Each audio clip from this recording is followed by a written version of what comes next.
Okay, guys, welcome back. So, for today, we're doing another review. This time, we're doing a review of Teska the DM. So, I've got 5 audio files from Teska. We're going to be reviewing those audio files today and giving my feedback based on that. So, without further ado, let's get into it. So the first one, we're going to start with one of the rhythms that he sent across, which would be Bad Man Thing. So let's get that in.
Okay, so let's listen to it again. This time I'm going to add a high shelf.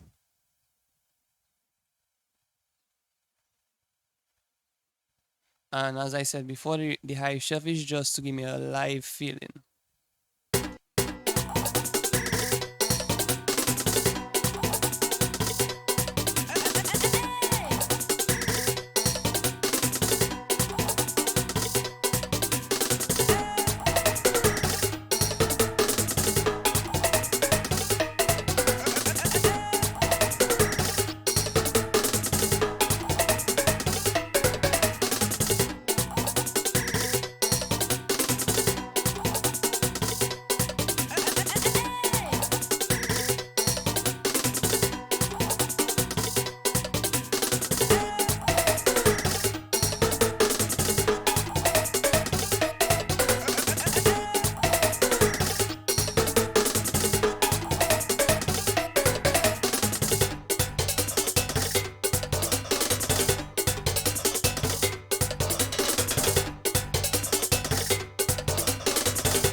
Okay, so based on that track, so far what I would say, the foundation, I like the foundation. The foundation solid, it clean, and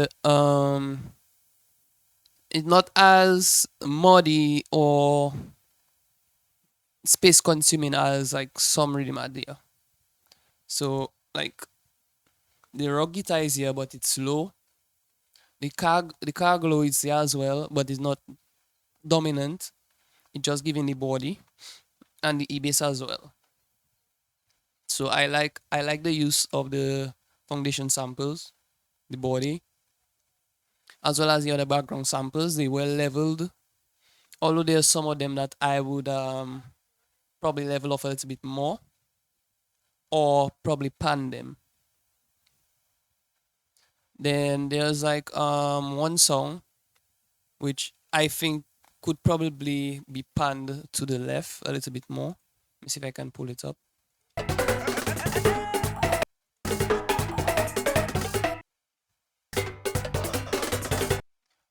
The oh oh oh dong dong dong.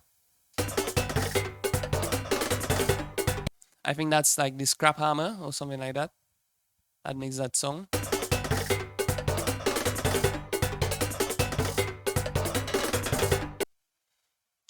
I would have brought that up a little bit more, and the reason is because it gives rhythm. So I'd have brought it up and I'd have probably pan it to the left or the right. So like basically it not making rhythm noisy because it pan.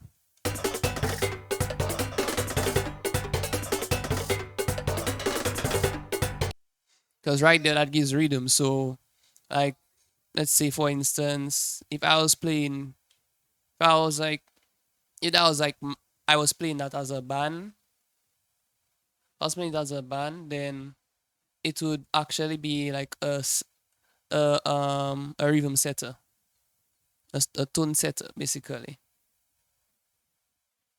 So that's why I would bring it up because sometimes like what you hear in the rhythm can determine what you play or what you sing. Um, a good example of that might be like let me see if I get this. That is another one of the reasons like your foundation can lead where you want your rhythm to go, not just your lead samples. Because in music, it have it have three things in music: harmony, rhythm, and melody. So like we kind of overlook that aspect because like we just have rhythm, so we overlook that aspect. But in actuality, the rhythm is our melody because the rhythm is the driving force on what we're doing. So the rhythm qualify as the melody in the case of Bouyon. So in the case of melody wise, your rhythm is your melody. So your leads in your rhythm is your melody. So right now, what that set in your rhythm would be everything else. In cases, usually what that set the rhythm would be the rock guitar just giving that funny flock beat of doom doom doom doom. That's your rhythm. Because if I change my rock guitar to go like doom doom or do do do dum do do do dum, if I change my rock guitar to do that, it doesn't matter what my lead samples do. It's melody because it dictating. Okay, that is this song and whatnot. But then the rhythm is how you groove into something, like what you're feeling. So that is where the rhythm comes in. So that would be the rhythm.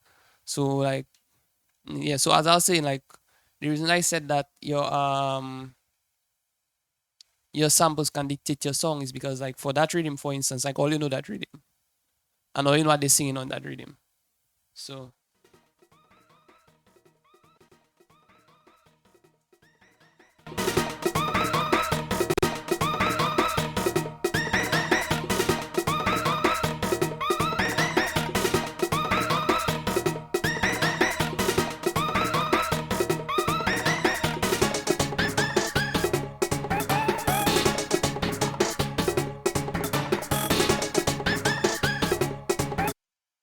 so basically my rhythm would be from the tung da da dung da da dung, and then the lead samples is my melody.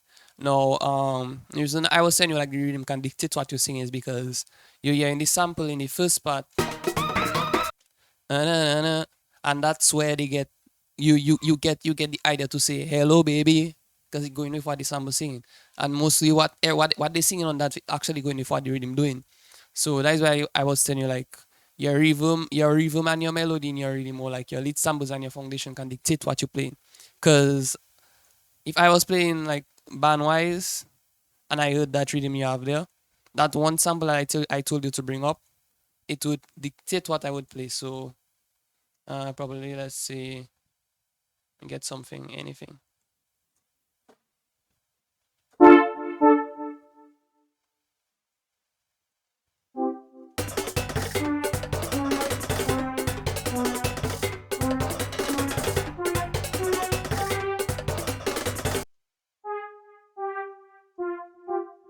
So I would come,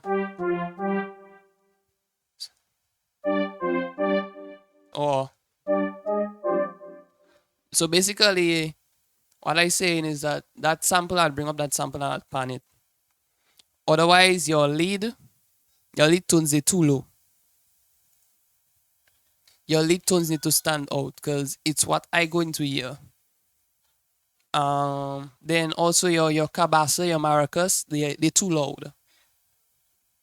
They're too loud because when I bring up when I bring up the high pass, that's what they're dominating right now.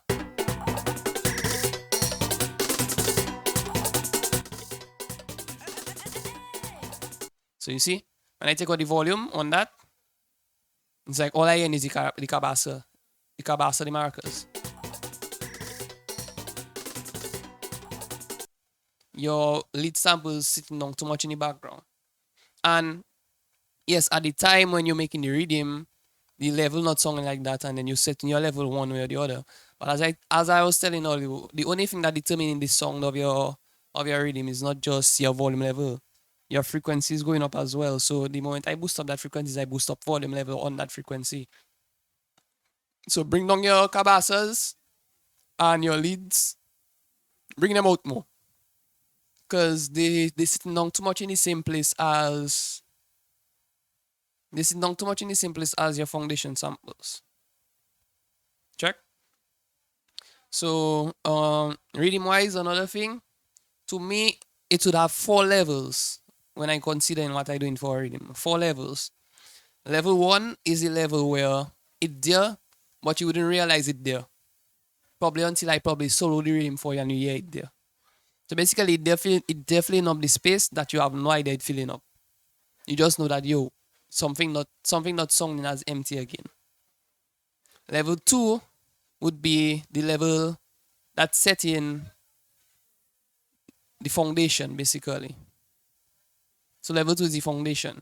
So things like my rock guitar, my one to little other samples. So probably let's say I'd have like in the case of volume level, level one would be like a maximum of 25% in volume.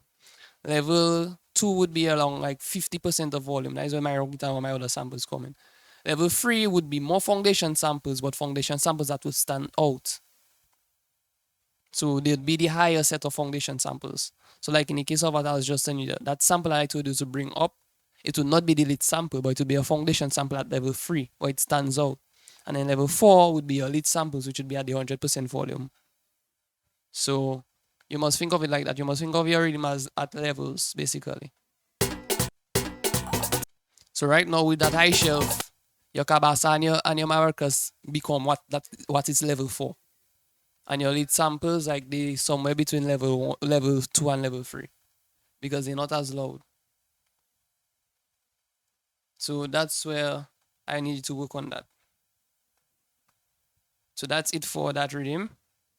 Let's move on to the next one. Let's just get this camera back.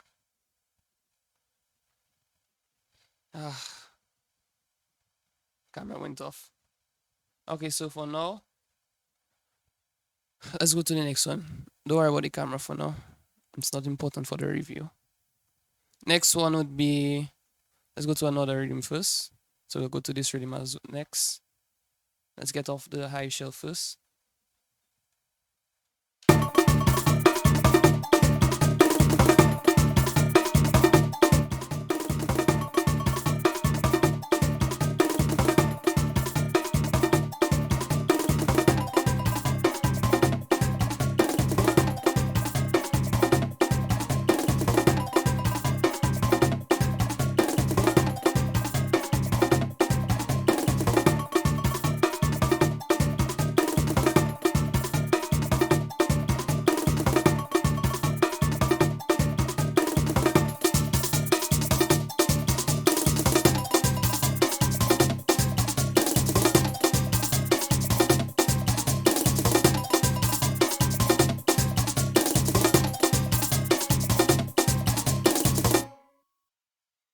Okay, so for that one, I'm not quite sure what is your lead sample inside there.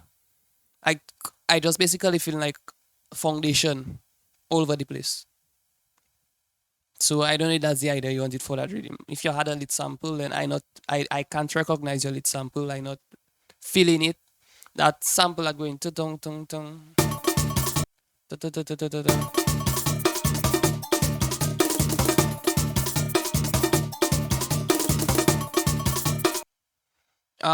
If that's intended to be a lead sample, it too like give it a little bit more body.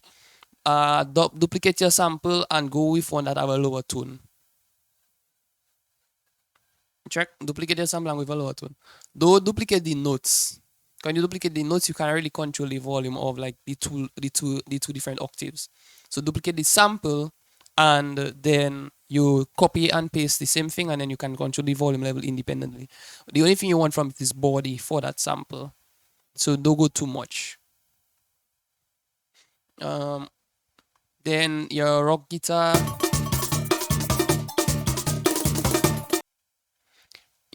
taking up a lot of space in that area there.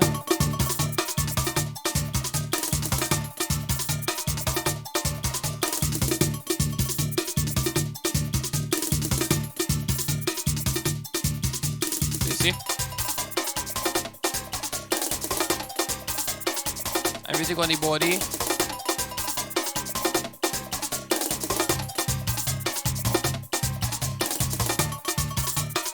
But I would assume that, well, you don't have much samples inside there. So the level of your rock guitar not really much of a problem. Not really much of a problem. Okay, it compensating for the lack of samples that you're using.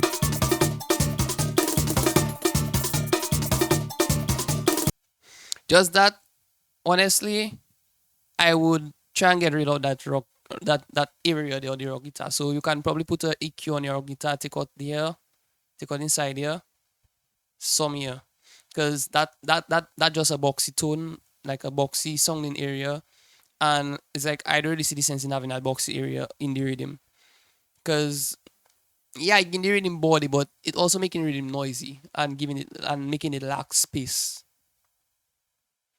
Because yeah, we want our rhythm to our body, we want our rhythm to sound full, but you don't want the rhythm to sound overly full, where everything else to have its own breathing space. So that's the problem we having. We not we doesn't leave breathing space for everybody else. We don't leave breathing space for like the artists and whatnot. Yes, it might be good as a reading by itself, like if you're playing an instrumental, or you probably just have the band singing like anything on it. But then the moment you want to like be creative on the rhythm, it's like you'd have room to breathe. If you come, you're ready to bring in your bass, you're ready to bring in all many different lead samples.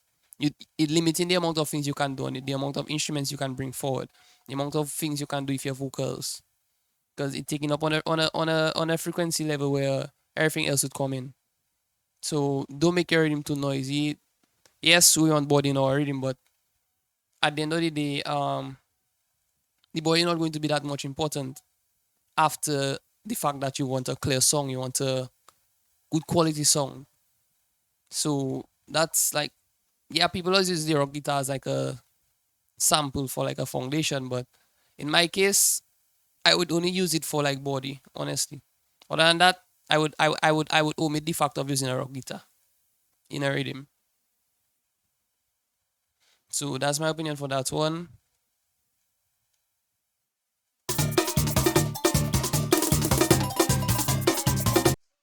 And I have the same situation with your sound, your maracas, your cabasa. They too loud as well there. Only if you want them to be a lead sample, or like as I was saying for foundation levels, only if you want them to be a third level song. Because like you can use it. I tend to use my cabasa as a foundation, but you can use it as a lead. Nothing stopping you. But if you're intending to use it as a foundation song, it's too loud, because that frequency is going to come up and it's going to be very harsh on your ears. And that, like, them thing they cause is ear fatigue and irritation. So that's one of the reasons for having my cabasa low. Because you don't too much high frequency standing out to you, and you don't see clashing with your lead samples. Because right now, if you had lead samples, that cabasa would be taking up a lot of space in the lead samples area. So next one would be, let's go to this one now. No, let's just finish the samples area. So let's go with that sample now. So this sample now. Let's make sure we have our high shelf off first. So let's change it for the high shelf.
Okay, so I actually like that one.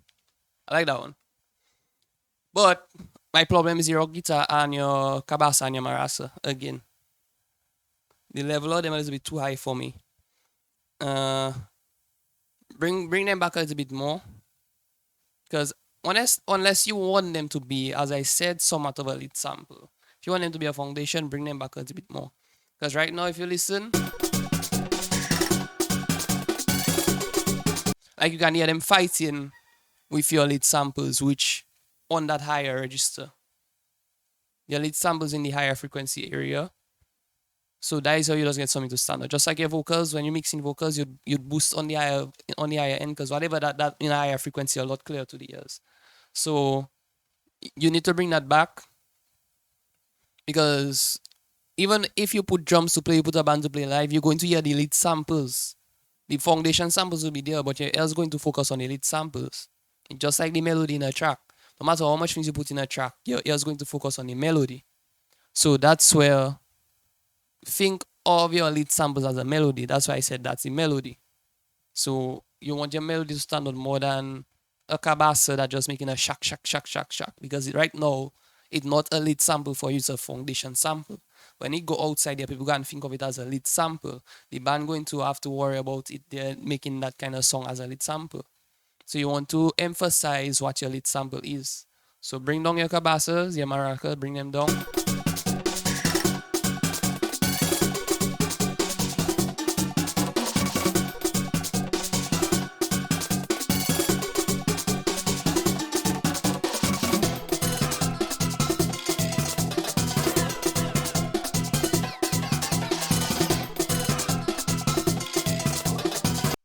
Bring up your lead sample very, very far.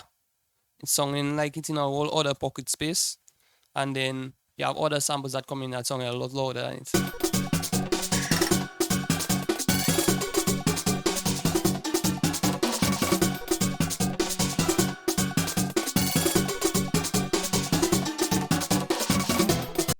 Yeah, bring up your lead sample. Your rock guitar, also do something about it. It As I said, the boxiness, you don't really need the boxiness. So I would eliminate that because it taken up a lot in the area that the other samples want. So you're getting that overly boxy tone. I'm not sure if you understand what I mean by the boxy tone, but you're getting that boxy feeling, like you're eating something and it's sounding dull. Like when you get a dull song impact when you eat something, like that dull kind of song in the rhythm, and it taking off in the potential of the rhythm. So like I would use rock guitar in my rhythms, but not everybody does use rock guitars. I have a ton of rhythms with rock guitars. Even when I'm making the remixes, I doesn't use rock guitar in my remixes, because the rock guitar is honestly just there for body and for me to stay on key. I can take it out after, and that is why I would give it EQ, because I don't want the sound of the rock guitar to come through. I just want that body from it. Also, as I tell you, you can set the rhythm of whatever you're doing. So you see that tung tung tung tung, that can set the rhythm the band playing. So like when you hear that dum dum dum dum throughout the track, is like you feeling like that is the rhythm you're supposed to play. So just feel play a hardcore rhythm. So with all that rock guitar, you can feel a lot more space to say, okay, like let me do dun dun dun dun dun dun dun dun dun dun dun dun dun dun dun. So like another thing you would do live, you take a low cut and you take out like that unnecessary information. Check. So that's another thing like engineers just do live. So basically the live would sound like that. So that is why I usually like around I'd have kind of like around that area there, that bottom area there for my rock guitar. Because that is where the body is. You check? And then that is why I take out in the higher frequencies. I take out in the higher frequencies there because it's not really necessary. It's just for the band to get the body or the rhythm. And but then when you take that out and you do that, like you want to hear in that area there, you just want to hear like all your samples that actually making sense, that fundamental samples, the foundation and your lead samples. That is what you want up there in that area in specific, not the rock guitar. So you see right now I take that out.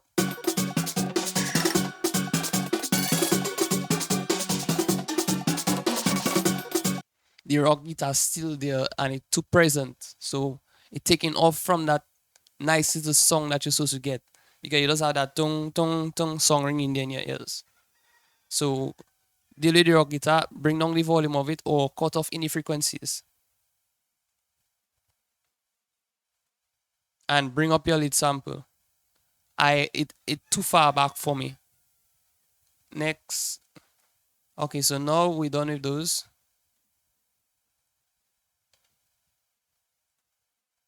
Now let's go to this rhythm.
Your cabasa, your maracas. Again, bring them down. Okay, you can also hear them fighting with the hi-hat right now.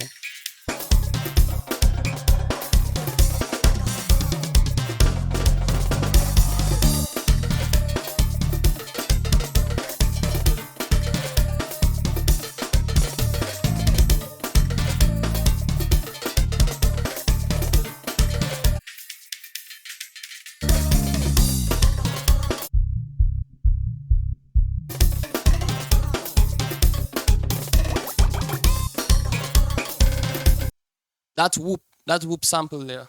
You want like the bubble? That too loud. Bring it down. Bring it down. It's stereo as well, so things that have stereo image tend to be a lot louder than things that have mono image. So bring down that bubble sample, and yeah, bring up your leads in that area there.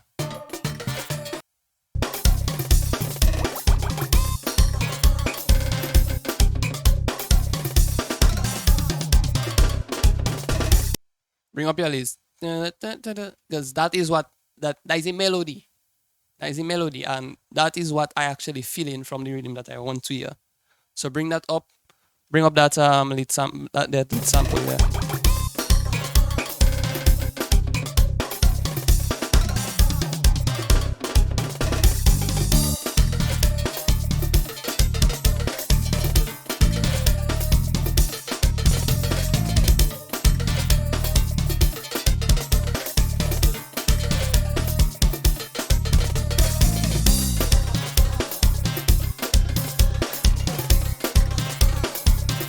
So yeah, because right now I hear in your cowbell a lot more than I hear in the rest of the than the lead samples, and I know for sure the cowbell supposed to be a foundation sample right now in that rhythm, because it don't really have a song that's standing out to say okay it's standing out. It just have a constant song playing, which would be like foundation because it's to fill up the space. So unlike your lead that have a melody that be like okay well listen to that, remember that your cowbell is just like just play there man and take up that space for me. So bring up your lead samples, the too low, and what's next? Yeah, so that um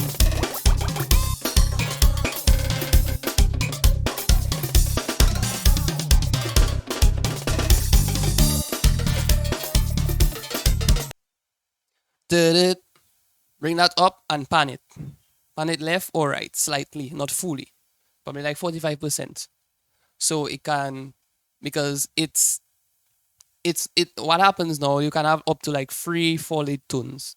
It depends on what space they're taking up and how much how constant they playing. So like you see in the case of the it not coming in a lot of times. It only coming in that one area. So you can bring it up. You can bring it up loud as your leads because it's supposed to be a lead. Like so, you'll have two leads, and then the fact that you're panning it will also give it a certain space that it will not sound noisy or jumble up with how many other stuff.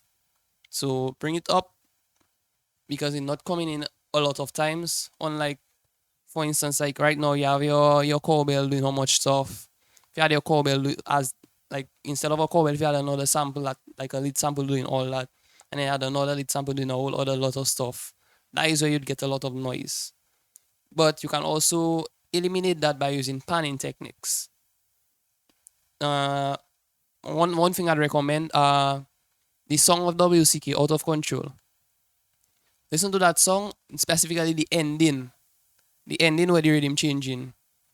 So when you listen to that, you'll actually hear that you have some songs in the left side of your ears and in the right, and you're not getting them on both sides. It have a certain song that playing constantly on the left side very loud, and then one on the right side.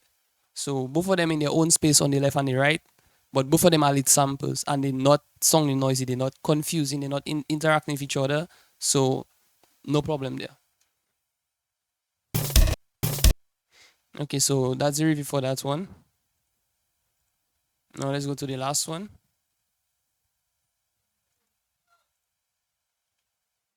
The last one is an instrumental, so let me get rid of my shelf. Okay, my shelf off. Let me bring down the volume. Let's go.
Okay.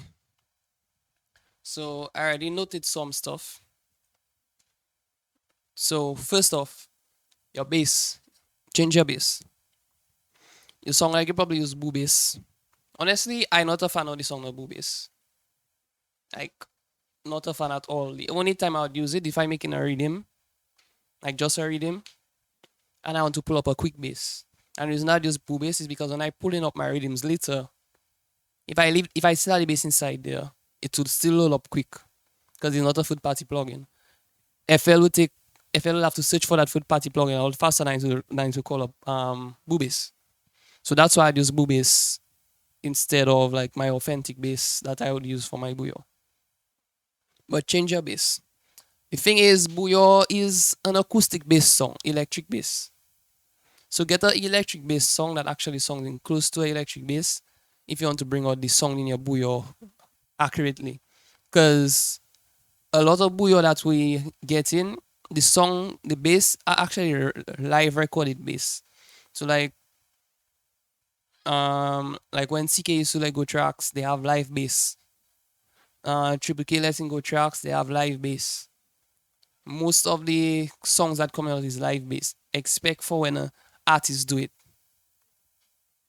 And that is what that tend to set the difference between the bands and the artists' work. Is the song quality. Some producers they would get somebody to come and do the bass, or they would do the bass themselves, but they'd have a better bass song. So can actually tell the difference. So, but that is just my opinion, yeah, as a Booyah producer. So, well, somebody else will tell you something different. But my opinion as a Booyah producer, and yeah, somebody might check, yeah, my opinion important because I'm one of the better producers on the island when it comes to Booyah. But just like me, it have other people that in the top producers on the island, and they would not share the same opinion as me. So that's the difference we think. Just like outside there, in the top producers outside there, some of them have different views on certain things. So based on my view, I would tell you Boo Bass not my song selection for Booyah. So change that Boo Bass song. Try and get something that song in more electric bass. So you can get that more of a realistic feeling to your song and get your song to sound a lot better. To get honestly just get a big difference in quality on your song. Check. Because everything have its own thing. Just like trap have it to it. R&B have synth bass. EDM have, well, even boo bass wouldn't make it in EDM. Check. You can make boo bass sound okay, but yeah, cause I used to make it sound okay, but nah, it's not my choice. Honestly, not my choice. It too light. The song dull and it sounding too unrealistic as you can see right here. Second point, your rhythm too loud. When you do the instrumental, it's like honestly everybody else want their rhythm to stand out. But at the time of this song, your rhythm don't need to stand out. And that is one of the problems we have in Bouyon. Whenever somebody make an instrumental, they're like, boy, my rhythm this, my rhythm that. My rhythm have to be the loudest thing there. No, your rhythm not the loudest thing there. Your rhythm not even supposed to be louder than your kick in the first place. Your kick supposed to be one of the loudest thing in your mix. And then your vocals. Your kick and your vocals is the loudest thing. No, you have vocals on that guy's instrumental, but still your rhythm too loud. And that is one of the things that going to set you apart from the regulars, the amateurs. Is your mixing, your song selection, those kind of things. So my point to you, your rhythm too loud. Bring down your rhythm, cause like right now that track not mastered.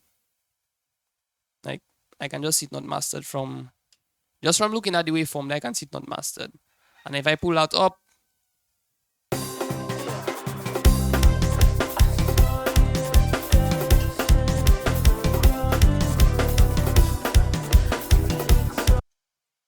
see your true peak changing. Any song that mastered, the true peak wouldn't be changing like that. Those are subjected to change, but your true peak for one wouldn't be changing because whenever you set a limit, whenever you do a master, you'd put a limiter on your stuff and it would limit to a certain level. So no matter how long the song get, the true peak could stay there, but your true peak keep moving. So that that for one I know it's not mastered. So now just think of it that way. Mastering is a thing where you kind of gel your song together, make things louder. So when you master, your rhythm going to change. What you think that was low going to change. What else low going to get a lot louder than before. I would also I would do a separate video doing that. So I'm going to take one of my instrumentals. I'm going to get the before mastering and the after mastering vocal the versions for you. So then all you can actually hear how my stuff song before mastering because I tend to just make them like with my EQ everything on. Even my master does be on when I'm making my stuff. So that's another thing you can do. Like people will say do production with your mastering on. But it honestly not a bad thing. I mean, you can do it without it, you can do it if it is your preference. But it's not a no, honestly. Because I do it with my mastering on. So I kind of know like, yo, that is my overall song. Check? But no, that is why they don't say not to do it with your mastering on because you want to shape your song after. So that is the importance of mastering to shape your song. But yeah. So anyways, your rhythm too loud. Honestly, too loud. And the maracas, it's standing out.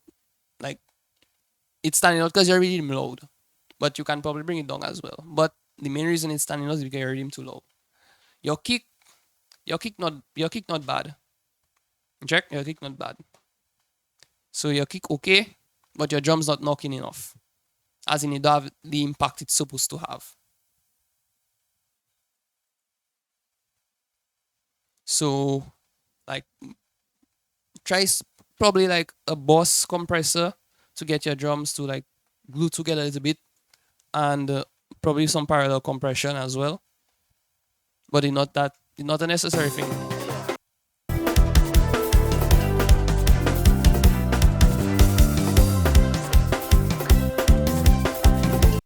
Your thumb, your thumb lost, your thumb in Wonderland. Pan your thumb. Pan your thumb to the left or to the right. So you'd have to bring your thumb loud. You'd have to bring up the volume, but the moment you pan it, your thumb will get apparent. It will no longer be lost. It will be there. Also, you have a lot of songs that ring in, so you're not making space for a lot of other things, and you're not getting them as. That is one of the things that keeping your impact of your instruments. You don't have that impact because your songs ring in too much. Your thumb is doom doom. You want your thumb to be doom doom doom. So you'll feel that more than doom doom, because it's like the tail of the extra. It taking out from the transient of your thumb. Your snare as well. Your snare ringing too much.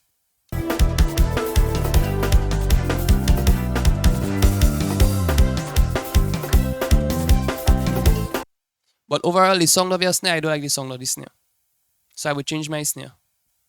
Your snare sounding too much like a. Why? How to say it now? Your snare song like you banging on probably a pot. Not even a pot. A pot have a little bit of a nicer song. Honestly, change your snare. I like the song of the snare.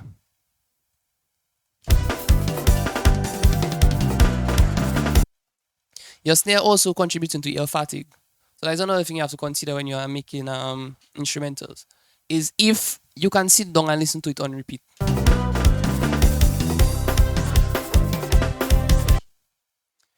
For my honest opinion, I can't listen to that on repeat. Just because of your snare and your rhythm being too loud. Because you have too much high frequencies there that my ears don't want to constantly hear. So basically, ear fatigue is like your ears going to get tired after a while. So probably I might want to hear your track once, but then that was certain things you listen to and repeat. Check. So your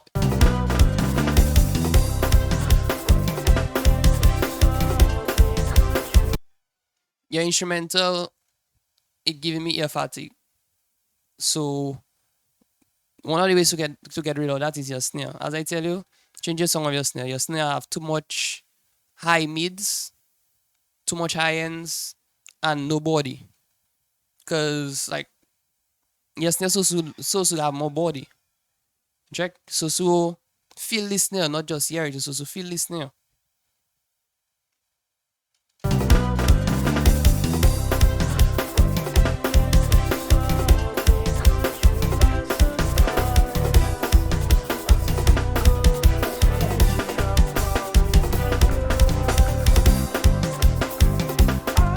Your hi-hats too loud. And your hi-hats honestly even louder than your snare. Yeah, it's louder than your snare. Also, you can pan your hi-hats. And when I say pan it, don't pan it like your thumb. You can bring your thumb 100% pan. You can bring your thumb 50% pan. Your hi-hats go with at least like maximum a 25% pan. Because you're making more space in the mix. You gain it more clarity. And the fact that it's 25% pan, you do taking it out on the next side completely. So like in my case, I'll give my hats like a 15% pan to the right or to the left. What you want mono in honest opinion is mandatory for mono is your kick and your snare. And you want your snare, try and get your snare to give you frequencies around here. So that is body of your snare.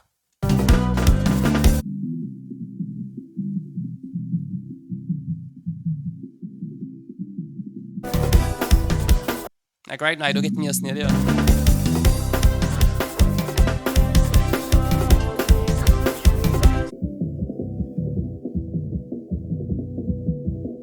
Like you so feel this snare there.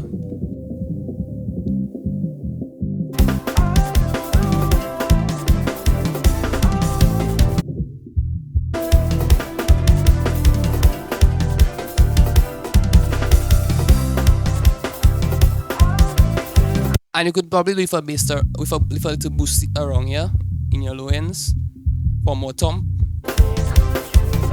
So like you can feel the difference here. You can feel that compared to that. So let me know what you think about that. What else?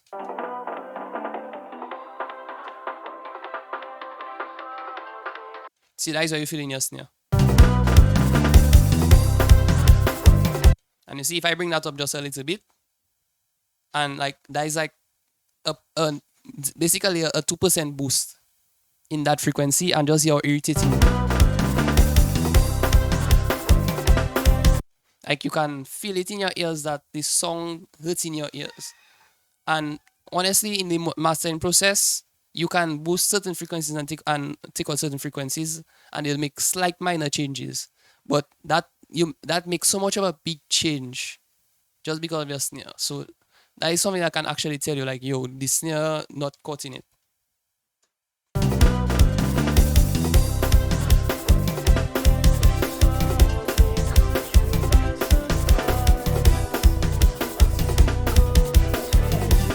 Like right now, your song is like honestly, the sound of its song a lot better now.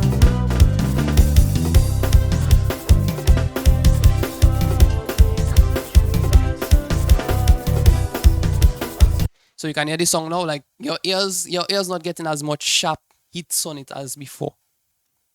So that is another thing you have to consider when you're doing your mixing and mastering of your songs and your song selection, is where the song lying. So that is why I tell you, like, just change your snare, because it making too much. You'll have to do too much work on that snare, and then the initial song going to help change your song eventually, no matter what you do on it. So even if like you take out like almost like I docking that, you might go and dock in the snare to that to get the song to sound better. which I'll tell you not wrong. But then you still want lower ending in your snare and whatnot. So the tone, even if you do all that, the tone of the snare, like just change the snare. Actually, get a snare that have more of a natural sounding feeling in it and have some body, have some weight. A snare sound too much like a paper plate, and that's one of the things that does turn me off in an instrumental. Like it have a lot of instrumentals that come across. Some people would send me, and like I cannot listen to it for too loud, because um it's not nothing bad per se, but like see how I be there like right now with my headphones in my ears. That's how I be for the whole day. I doesn't use speakers. Every single thing I do in is headphones. I'm making my rhythms in headphones. I mixing and mastering in headphones. I listen to my music in headphones. So it's like when I have headphones in my ears for the whole day, everything passing from my ears through headphones, it's like ear fatigue building up eventually. So by the time like you send me a track like or no, not you, not in specific, but I was saying like by the time some fellas send me tracks to listen to, or I hear certain things from fellas, like we have a group chat, somebody probably send that there. I start playing that, and then like that snare just come pack, pack. When that snare start with my ears, that irritating my ears hurting, I just turn that off. Check. So that's why I say like ear fatigue, like something you cannot put on it on replay. Oh, I might listen to the whole thing, but I cannot put it on replay. So consider that. So change your song, change your song snare, change your snare sound. Uh, yeah, your drums, get it to knock a little bit more, get it more transient, get more transients out of it. Um, yeah, that's basically it. The sound of your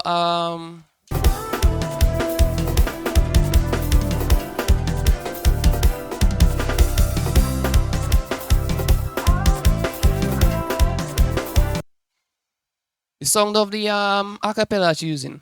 Well, not acapella, but you're using the song itself. So you're using the song itself. Give it. I'm not sure if you give it a low cut, but give it a low cut up to like 148 hertz. Give it a low cut around there to 148 hertz. So all that unnecessary information, you don't need that. That is for your bass and your and your kick.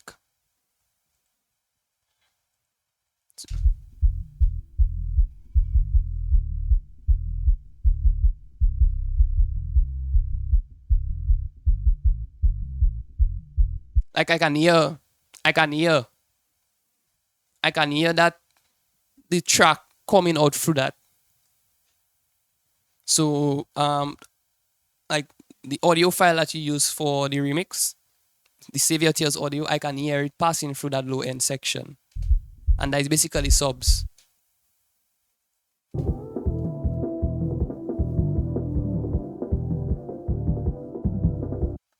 And just listen to that, like you can hear a mess out of that. You can like hear a lot of more.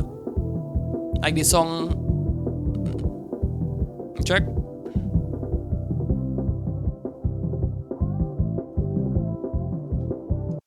The song not really all that together. It's better there, but yeah, you could actually also bring it down as well a little bit. Or if you have reverb on it, like its own separate reverb, do some work on that reverb. That reverb doing too much to the track, because remember the track have its own reverb initially. So if you have additional processing on it, like reverb and whatnot, you can probably take that out, or you can do some work on it. That's why like mm, in one of the videos that I was doing, I remember putting reverb on the audio that I use.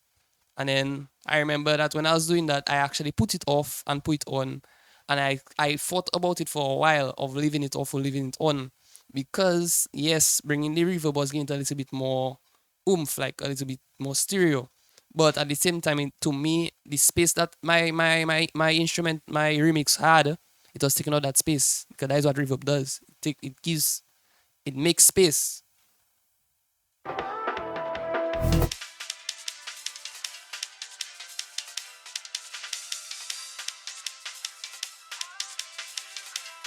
I get a lot better there. Like they're a little bit more together, but you're them too loud. Even there, like, you can hear that frequency just popping out at you.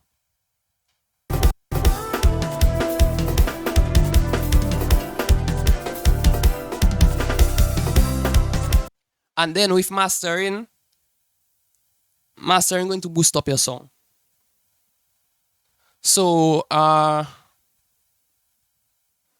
basically your mastering would song like that. Your mastering can song like that. So if that is your mixing stage now, when you put the mastering on that, your song going to be a lot more complicated. So if like I already feel like that, like I going to have ear fatigue from that track. By the time I finish with the mastering, I know I going to have ear fatigue. Cause like you can bring your rhythm low, and then by the time you finish master, you're going to hear your rhythm. Cause that is what mastering does. It makes everything louder. It boosts it past the point. So let me see if I can do like a general stuff, like something general. Okay, so let me get two things for you there, just to show you.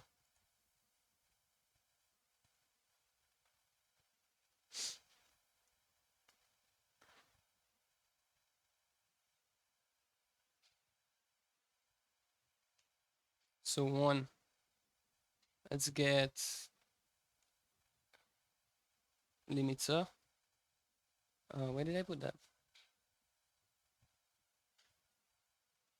Nah, not inside here. Let's go here. L2. And then let's go for a group compressor.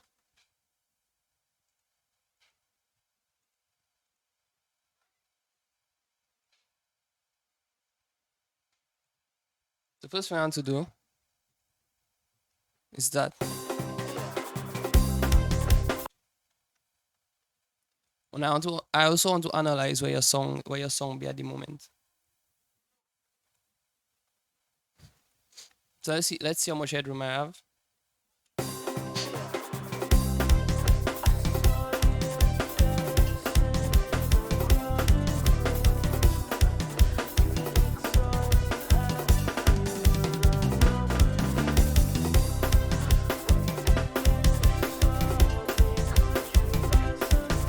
Okay, that's good. I have enough headroom. So let's go on my compressor now. First thing.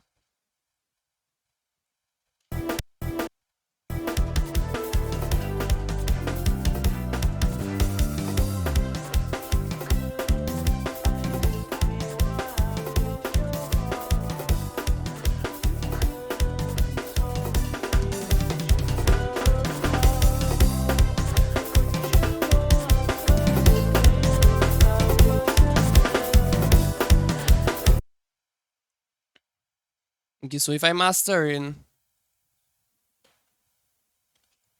I would master for like I'd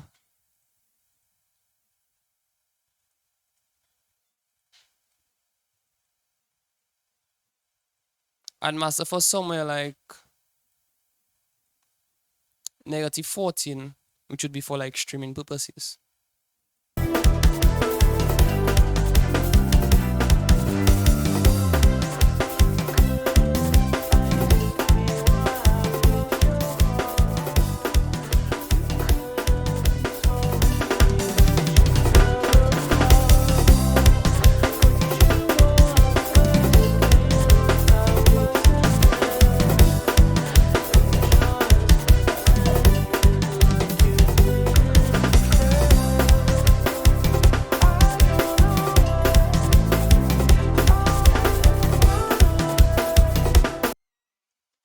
So that's a basic mastering, basically.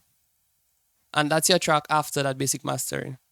So I want your opinion of your track. Just listen to that. Or what you think about your mastering right now.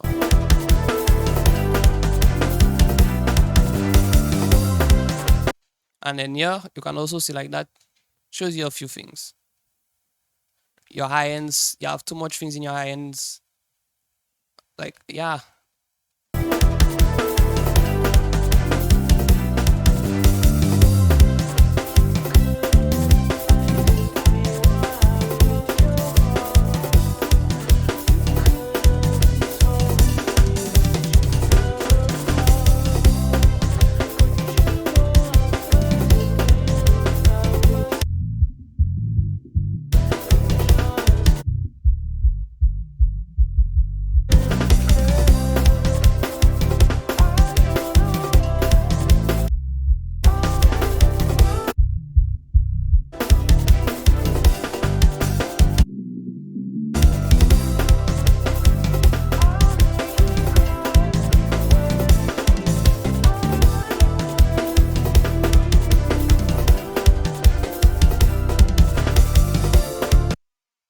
So you see, it's like the mastering okay, but then you cannot do too much when your mix already has the problem.